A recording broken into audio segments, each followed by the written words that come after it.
Filha de alma, Ana entrou no templo. Com o rosto no pó, começou a clamar. As lágrimas no rosto expressavam o sentimento que havia em seu coração. Ana queria muito ter um filho, pois Penina humilhava, aumentando seu sofrimento.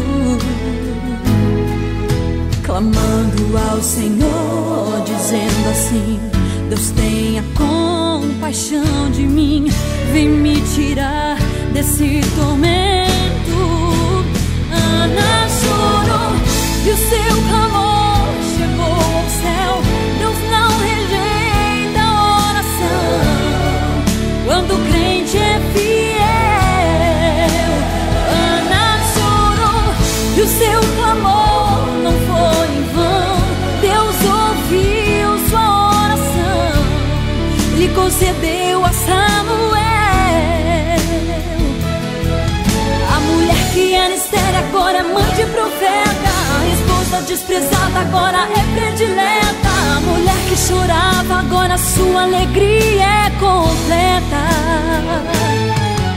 A mulher que era triste agora é só alegria. Deus ouviu sua oração e alegrou seu ser.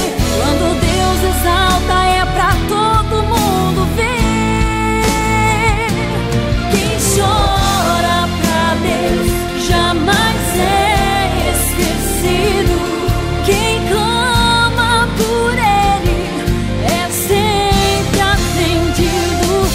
Quem chora pra Deus tem resposta na hora.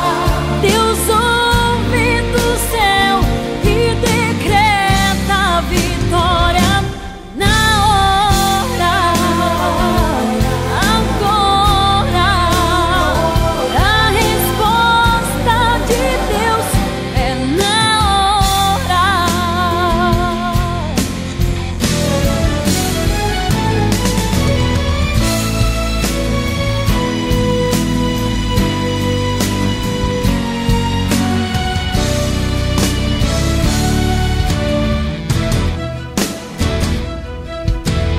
Ana queria muito ter um filho, pois Penina humilhava, aumentando seu sofrimento. Clamando ao Senhor, dizendo assim: Deus tenha compaixão de mim, vem me tirar desse tormento. Ana chorou, o seu clamor chegou ao céu. Deus não rejeita a oração quando o crente é fiel. Ana chorou e o seu clamor não foi em vão. Deus ouviu sua oração, lhe concedeu a Samuel. A mulher que era estéril agora é mãe de profeta. A esposa desprezada agora é predileta. A mulher que chorava agora sua alegria é completa. A mulher que era triste agora é só